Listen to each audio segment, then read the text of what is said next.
api sinimpen telanging kalbu pambukaning warana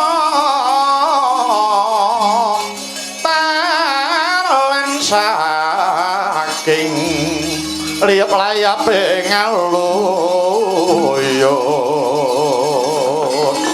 pindha pesating sumena sumping rasa jati alah ing kono to wau datan inucap para putra Pandhawa inggih nyenengga mapan wonten tanpa matos negaring Amarta ing mangke Pandya Bathari Durga merpeki dhateng unggahaning putra Dewa Sarani Sahni Palwaka siking Gunadahana lena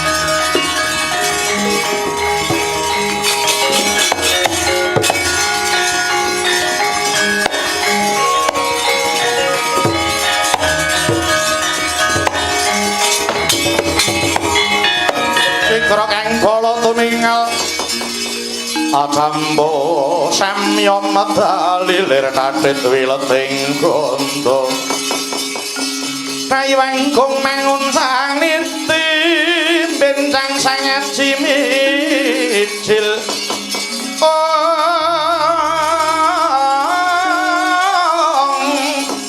Lantinya ngedali wuwus kutha Surawilaga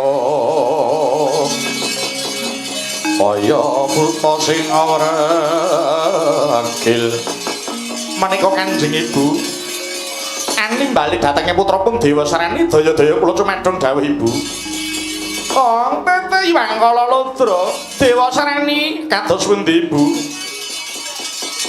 nggonipun Ibu matur ana ngersaning pukulan Bathara Guru bab perkara trekae Werkadara kang kawruh wanu-wani gelar kawruh panunggal wis tak aturake ana ngersaning pukulan Bathara Guru ngertenono wektu dina iki Werkadara wis dikanthi munggah marang Kahyangan Suralaya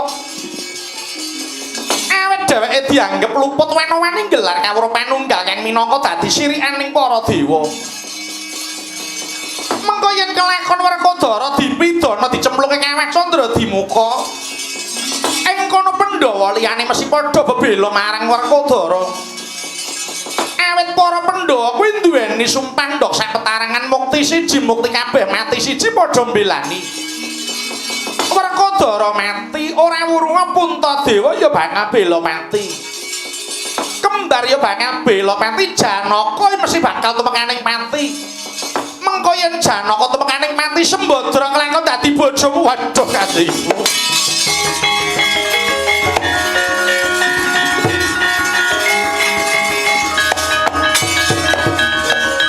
Urmas lega sing manah kula dupi nampi dawuh paduka Kanjeng Ibu pancen menika dados idam-idaman kula awit Wara Sembadra menika titising Bathara Widawati widodari nggadhahi daya linangkung menawi kula ngasembadan garwa pun Wara Sembadra ing mangke badhe saya kuncara negari kula Tunggul Malaya Dewa Sarani kados pundi Ibu wektu dina iki Praja Ngamarta suwung maradiake babar pisan bedahan Praja Ngamarta kepiye bisane panguwasa Ngamarta tumibana tanganmu Dewa Sarani nggih menawi tetala pekaten kepareng kula nyuwun pamit ngetapaken wadyabala Tunggul Malaya wigatos badhe bedah nagari Ngamarta muga lanang jurit mulan bisa kasempatan sing dadi setiamu Dewa Sarani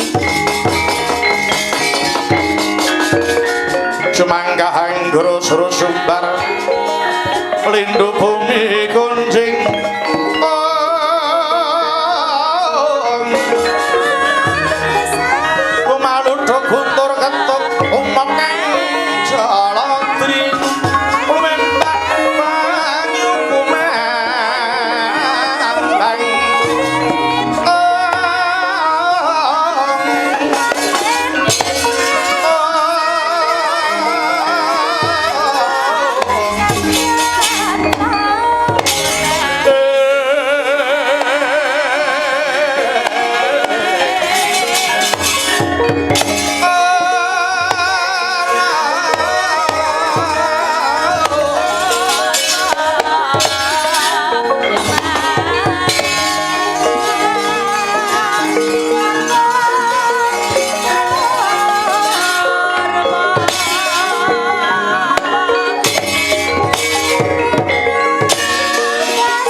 Jurit gong maguru gongso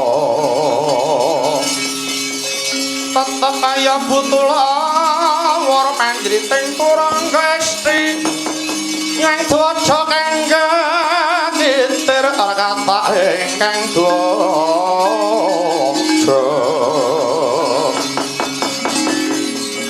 lelayu sabit Yayi Prabu Tunggul Maloyo nimbali kadang waku kala Durgangsa ana dawuh mopo inggih sinah nimbali kula pun Yudapati cumadhong dawuh kula pun kumandhang garba cumadhong dawuh sinuwun nadyan kula pun jaya pudendra cumadhong dawuh kula temenggung soca permana cumadhong dawuh kula pun temenggung mentru gena cumadhong dawuh nadyan kula pun Romangkara cumadhong dawuh kula ingkang abdi pecat nyawa cumadhong dawuh semanten ugi kula ingkang abdi Tunggul Malaya kula pun temenggung sasara yuda cumadhong dawuh kula temenggung sasara negara cumadhong dawuh kula pun Zainal cumadhong dawuh Kakang ana apa ngertenono lamun ta wektu dina iki amung kurang sejangkah tetela bakal kasebatan apa sing dadi sedyane kajangmu Dewa Serani ya aku iki nalika semana aku pancen kepengin disembah ratu sak jagat mongko sing dadi pepalang ora ana liya mung kejaba Ratu Ngamarta kang ngaran Puntadewa nanging dilalah wektu dina iki wis ana jalaran lamun to Dewa Sreni kudu bisa bedah Praja Ngamarta kabukten Werkodara kang manowani nggelar kawruh panunggal kuwi minangka dadi sirikaning para dewa dina iki Werkodara wis nendhal mayang munggah marang Kayuwangan Suralaya tan ngurung bakal nampa pidana saka Kanjeng Rama Pukulun Bathara Guru mongko pidanane mesti wayabot awit Werkodara wani nyahak marang wewenanging Jawata ya kuwi nggelar kawruh panunggal tan wurunga Werkodara dicemplungake Kawah Candra Dimuka kanthi Werkodara tumekaning pati Puntadewa sak sedulur ya bakal bela pati ya kan kanthi padha cemplung ning Kawah Candra Dimuka ing kono Praja Ngamarta suwung dina iki Ngamarta suwung tumut ketapna wadyabala tunggul malaya kerep bedah Praja Ngamarta wah iya Yai Prabu abota dikaya ngapa nanging gegayuhan luhur kuwi aku tetep bakal sabiyantu marang kadang para siadi kabeh para wadyabala tak keris padha samapta ing gati sawega ing diri bedah marang Praja Ngamarta kang mengkono aja wedi kangelan mara diagi ketapna wadyabala kering lampet brungkat kimpul gajah gelar singa barung tak tebaning Praja Ngamarta bocah menggung para metu njaba perintahna wadyabala tunggul malaya pilih ana sing gamben-gamben bedah Praja Ngamarta lho dados sedaya saged dawuh enjing beda gemuruh saking jroning negeri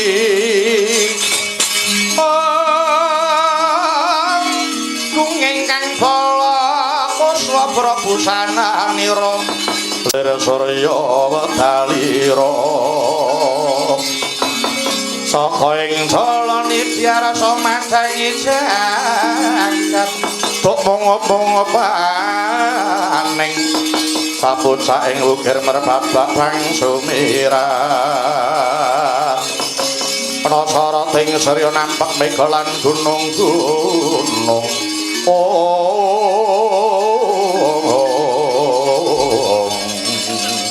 sambat sing ya para prajurit bidhaling wadya yaksa lumaris lakuning para wadyabala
Marpati Dwinare Swara Kresna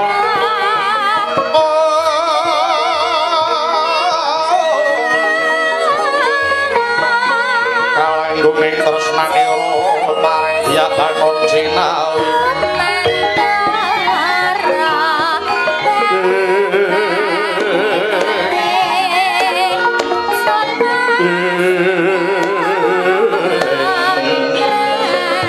monggo pisah yanipun mila tansah tanyo warata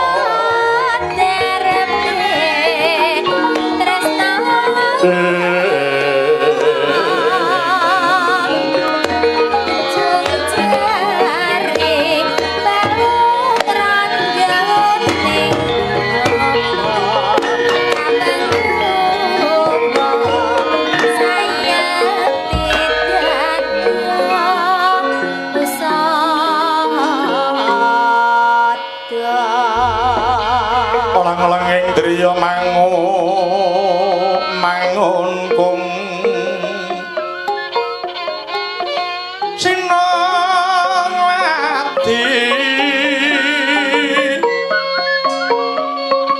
sinongwati jagat hamni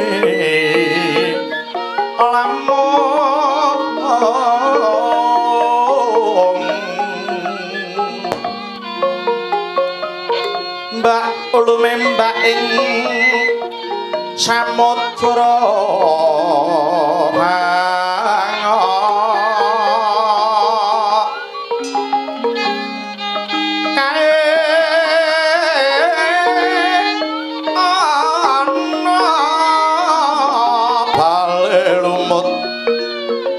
bale lumut hambregang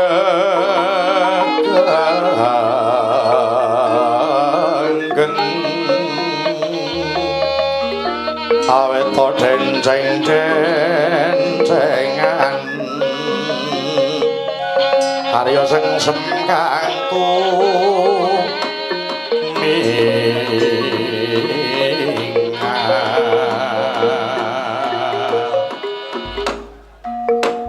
Kakang Noman kula wonten mangandika ngadawu sinuwun durung nganti prapta pendhapa Ngamarta Setyaki Gatotkaca wis ana kene iki.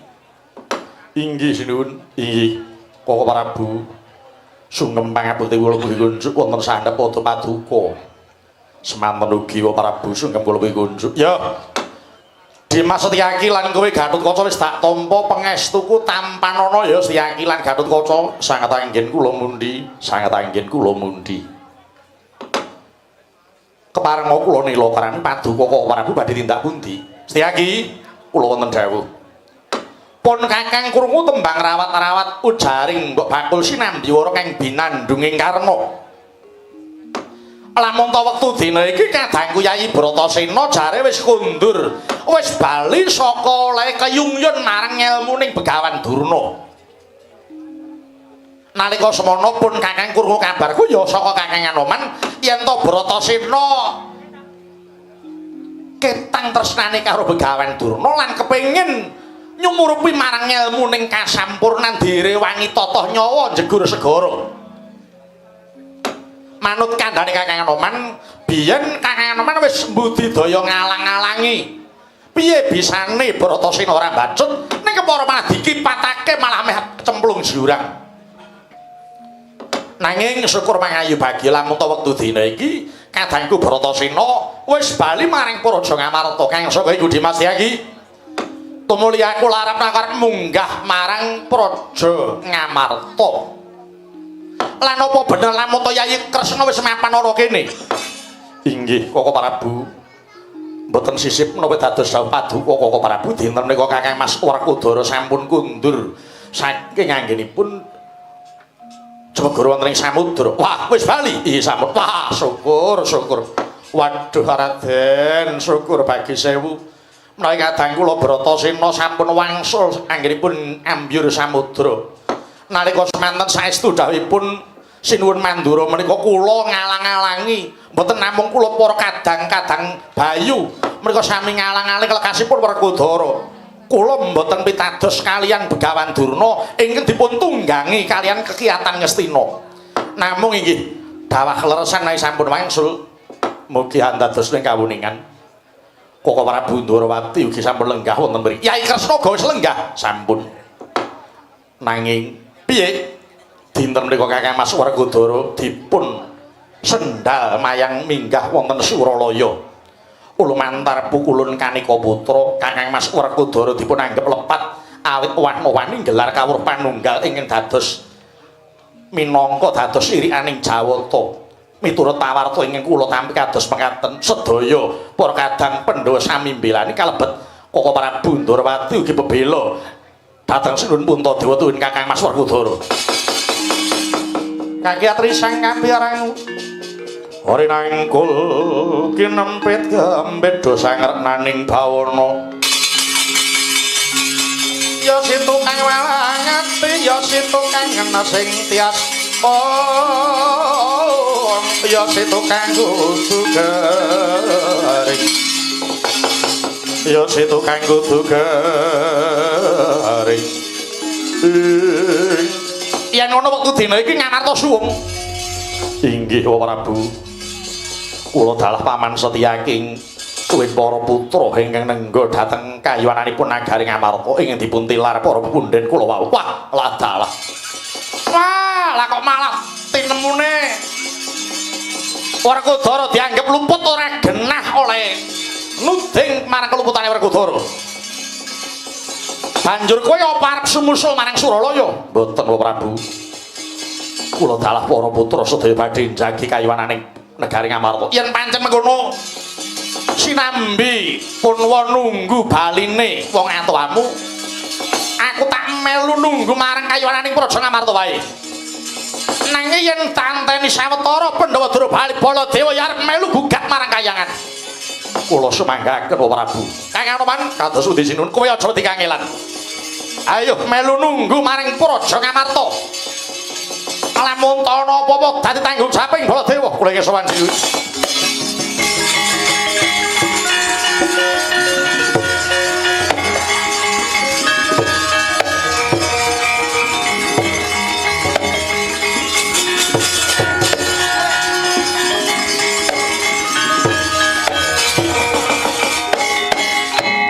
Iki ana apa Pati Andakawana. Mugi antados kawuningan sinuwun. Menika nagari Ngamarta wonten parang muka dhateng barisan saking negari Tunggul Malaya. Manut pawarta ingkang kula tampi badhe bedah nagari Ngamarta. Wah, tutu karepe dhewe saka Tunggul Malaya bedah Ngamarta Baladewa sinemoni.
Mandika tangon selang pedangipun kang kataman brodo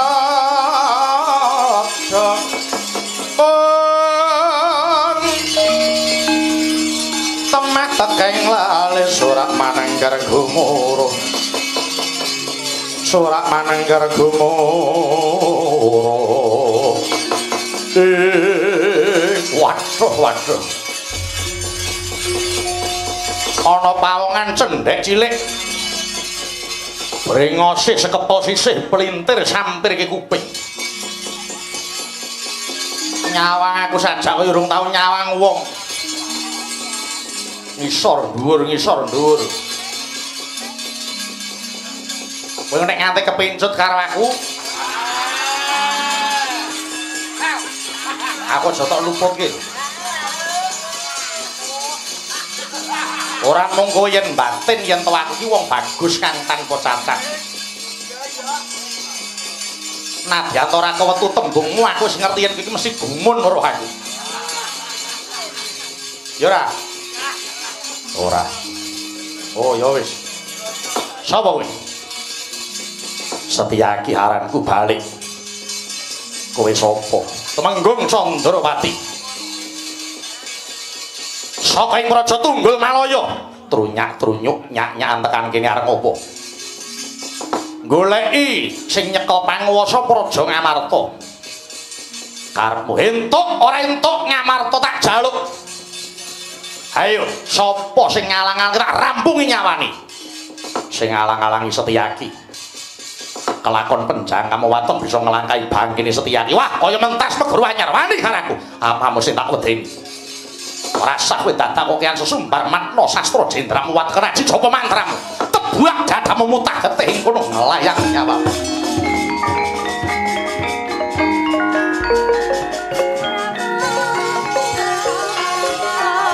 tatanan rasamu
kata nyamber walang soe. Gatotkaca. Ayo, moro maju hilang nyawamu. Hai. Wah, menteleng wae. Hai. Pedian. Wati aku kowe. Mas yo. Ayo. Ayo. Wah, cia. Wah, wah. Wah. Wah. Pedian. Pedian. Wah, yo. Pedian. Oh, hei, hei. Pedian. Oh. Ah, oh. Hai, cia. Hai, cia. Wah, oh. Ah, pedian.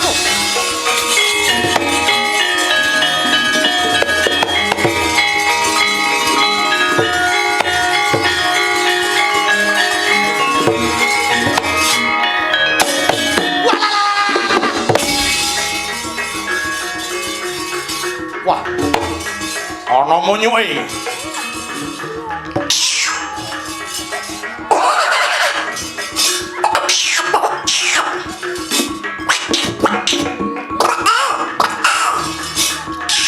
Ya, ya, otai. Ya, ya, hei, hei. Wek cendang, lo pedian. Hei, hei, oh, oh, hei. Awas, lo, lo, lo, lo, lo. Iya. Wah. Iya. Wah. Kok. Wah. Angel men cekelane. Hei. Hai. Wah. Yo. Oh. Hai. Oh. Hai. Hei. Hai. Wah.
Ayo sapa mungsuh? Maju rene. Dagelang limamu. Ya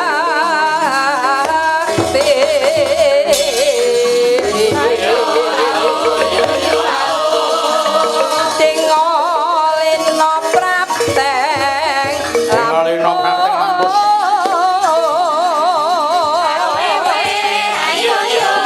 Serano madyan Lakon sirna madyaning pamupun Pak.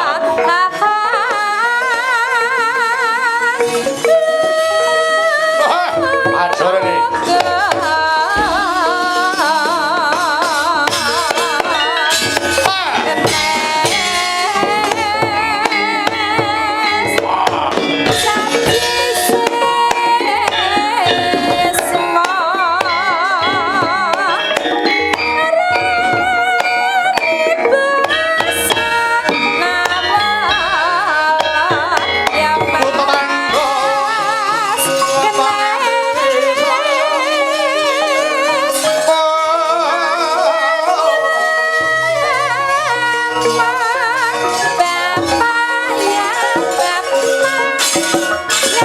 Sapa iki?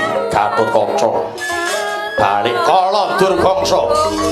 Entuk ora entuk Praja Ngamarta tak jaluk. Mara maju. Wah, sesumbar. Ayo. Kowe maju tetandingan karo kala Durgangsa aja nyepelekke. Tau tatih bedah kutha Boyong Putri anek mung kaya diapurmu sepira. Weh, coyo.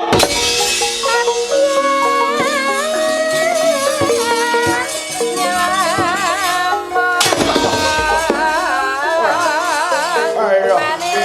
Wah, ngantem ora omong-omong. Mak prepet. Atos ora jam. cokot. Wah, cokot tenan, tak cokot. Cokot. Ayo cokot tenan. Wah.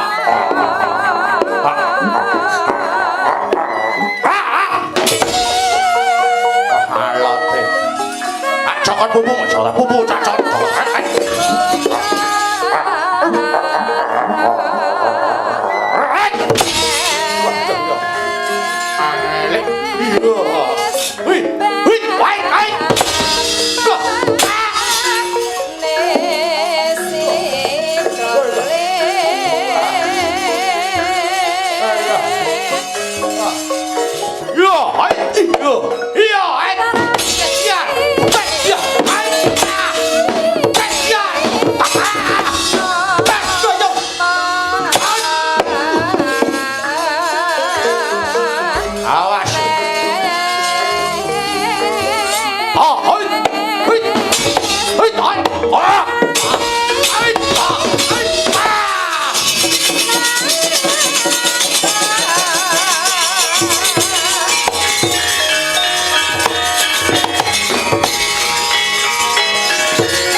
Kok bali ya?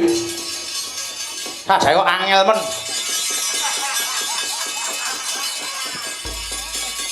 Mboten. Kok bali ning apa? Apa wis kelakon mundur kewadya tunggul malah ya? Sampun. Kok mundur? Menika wonten raseksa ingkang majeng. Buta? Nggih. Sing nandangi sapa? Kang Putra Gatotkaca. Mesti menangi Gatotkaca. Mergo Gatotkaca kuwi biyen tau dadi jagoning dewa. Nalika jaman lahir biyen. Gatotkaca lahir lakone biyen. Menang karo Prabu Kala Pracana. Karo Patih Hiranya Sekipu. Mesti menang Gatotkaca. Kedahipun ngaten. Kok kedahipun iki piye? Nyatanipun Kang Putra Gatotkaca kalih piyan dipun tawani pengabaran satemah kuntal saking Palagan. Gatotkaca kalah. Inggih. Dengaren kok kalah. Irangan. Kowe ora maju. Kula badhe magut wonten Rananggana namung pinanggih kalian butanipun piyambakipun boten purun mengsah kalian kula. Lah sing digoleki ingin dipadosi ratu sing lungguh ning dhuwur geger gajah. Niku sing disumbari. Apa ketok matane kok kono? Ketingalipun nggih ketingal wong. Titian paduka mriku inggil kok. Sing digoleki aku. Ampun menawi wong ingkang lenggah wonten gajah namung panjenengan kok. Ane urung mesine aku, mestinipun. Saya cetha saya ngigla sareng piyambakipun sumbar. Ayo, kae ana ratu sing dhuwur lungguh dhuwur geger gajah. Kae jane ratu apa kebo? Ing atase ratu kok kulite beda karo kancane-kancane sawo mateng kok kae bule. Wah, cangkeme buta iki.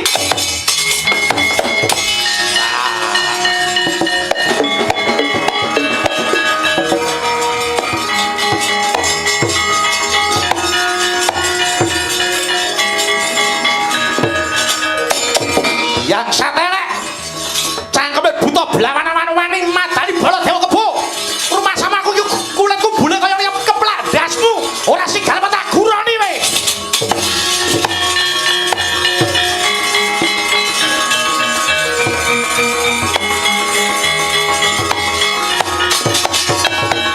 Buta nyidam terbelo. Murang tata patrape wani-wani nyumbari bala dewa. Anggepe apa kowe wani-wani nyumbari aku? Apa rumah kamu? Kowe kuwi lho. Kok tolah-tolah. Lho, sampeyan ki nesu karo aku to? Iya. Oh, alah ya wis. Ngono kok ora muni nek nesu karo aku. Ora mudeng kok. Nek anu perkarane iki apa? Ayo kowe buta kok yang cangkem, Kowe buta kok yang rembug. Kowe maju tekan kene trunyak-trunyuk nyanyi nyumbari Baladewa. Ngaku jenengmu sapa?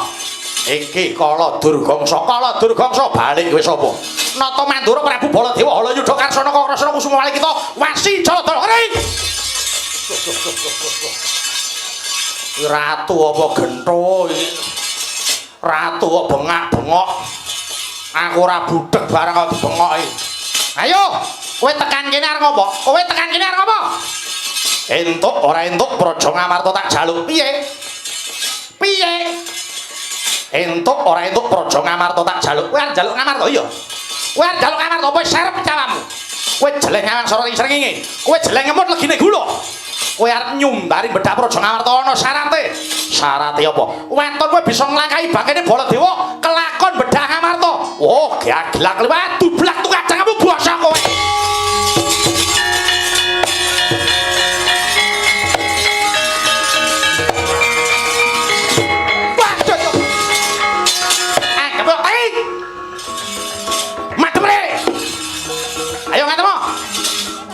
Ora bola nyurono, ora gawan medhati yo. Ampian yo jolo, ora betenge yo jangan mati. Ora-orane bola dhewe geger sulah. Sayu tomor kedire ae. Iki bola sing. Aja yo. No. Iki jangan kamu. Iki bola doang. No.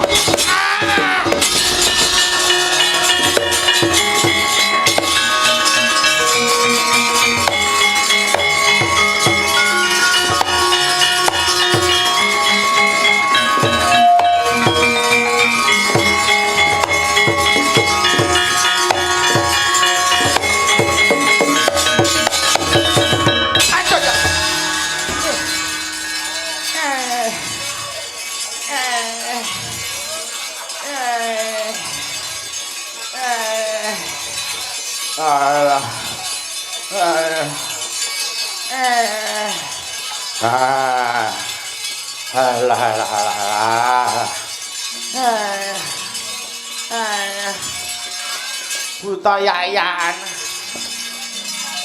Wong nglinting mbako kok di jeloki.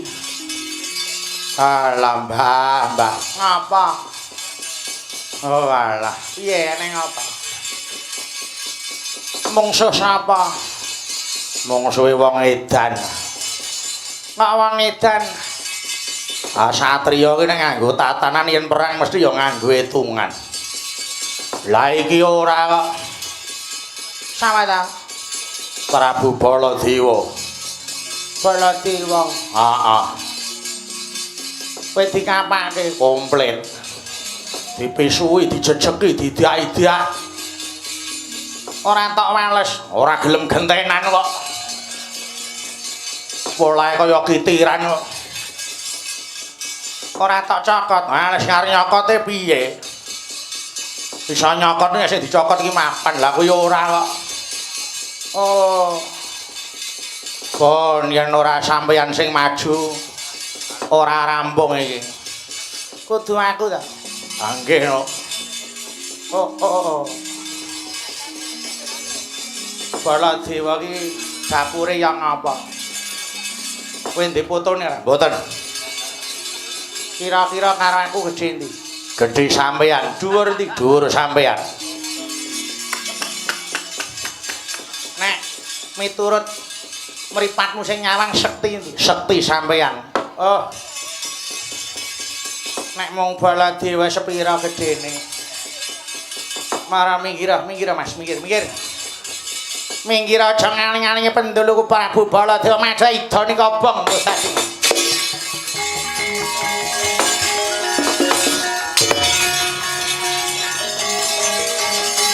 Ayo Mbak, dimenangke Mbak.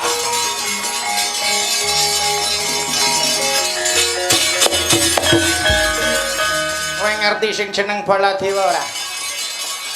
Kon rene, tak pecele ndase. Yen kowe ngerti Baladewa kon maju rene. Kandha iki Begawan Zainal. Baladewa kon maju rene. Wah sabetke watu hilang pecah ndase. Iki Pendhita Linuwe kulina tapa ngebleng tapa pati geni lungguh ning dhuwure keris. Aku poso sedina sewengi. Aku mesti mandi aku idu geni rek kae. Yen kowe ngerti Baladewa kon maju rene. Ah totok ndase ora sigar marang karo wong ya. Kowe wis ngerti Baladewa apa urung? Nek kowe wis ngerti Baladewa apa urung? Nek ngerti ora tekan goblokmu kuwi lho.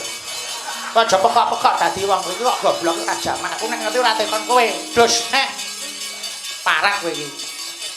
Aku ora ngerti menane aku tekan kowe. Yang satelek. Apa bener apa? Wah plaramu.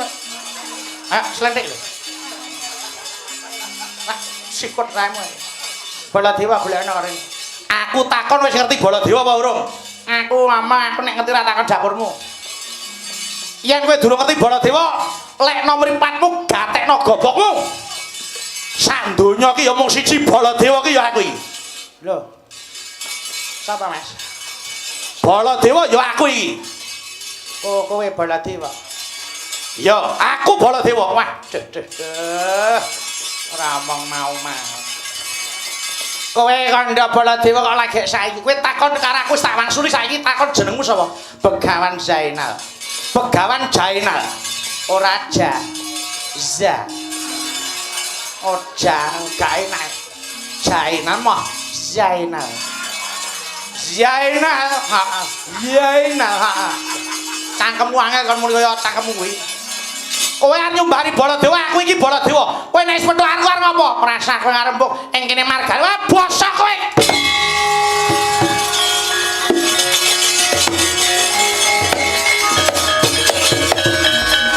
Ayo. Muni ae. Anggap kaya apa? Kemakin ora jamak. Samplok ora nekul dias war ngerti wonge aku. Ayo sumarane. Ngedel-del iki.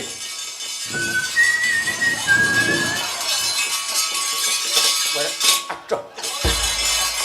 Sapa ndelek watu iki? Mbah. Mbah. Ndasmu ndi, Mbah? Mbah. Bae. Ndasmu ndi, Mbah? Mbah.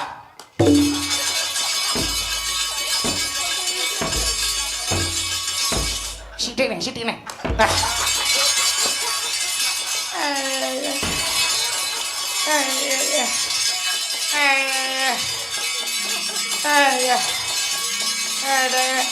Ane ati to.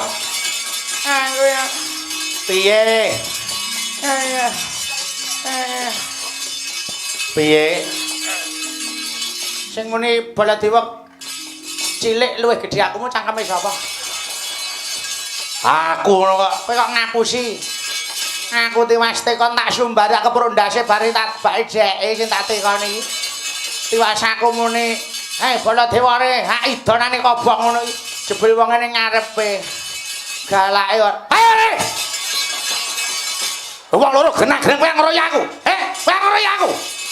Kroyok. Sampeyan ngarep, ngarep. Ayo, Rene, yen panjenengan ngeroyak aku maju bareng. Mbok dadimu. Ayo kroyok.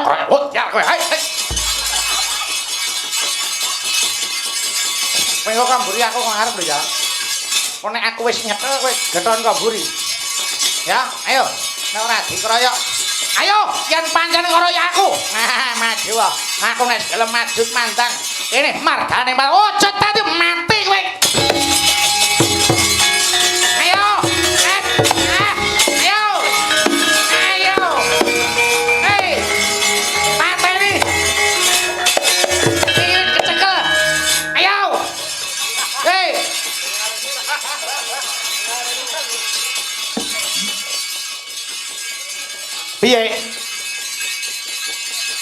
Piye?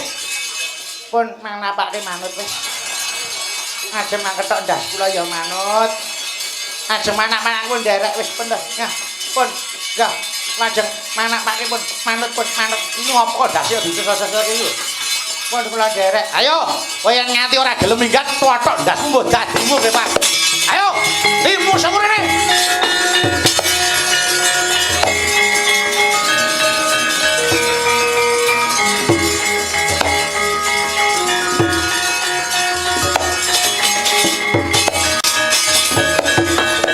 Kanjeng Ibu Membo Jemparing Dewa Sarani iki kados pundi? pun ibu membo Jemparing mara diake tamakno ratu kae. Yen ora pun ibu sing nendang ora bakal rampung. Oh, tedhano Jemparing kowe Baladewa. Oh. Amot Sarawala tanpa.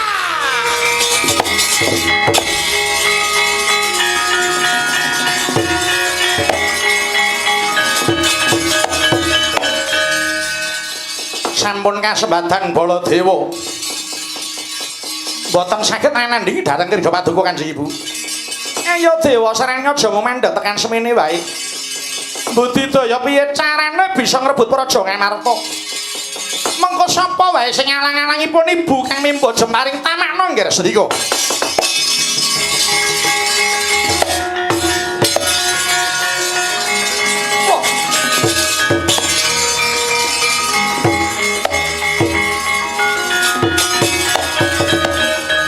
Ger kados pundi wo menika wonten kekiyatan ingkang kagila-gila Ratu Tunggul Malaya sampun ngantos paduka nggih majeng langkung rumiyin mangke malah mindak kewirangan paduka nggih sekidanipun kados pundi monggo semene saking sawetawis mboten kawon namung ngawon kemawon mboten kalah ning trima ngalah kemawon sinambi ngersane Gusti kang nyipta jagat mugi-mugi pepunden paduka para pendho utaminipun kadang kula Dimas Werkudara enggal saged wangsul wonten Garing Amarta monggo kula dherekaken wanoman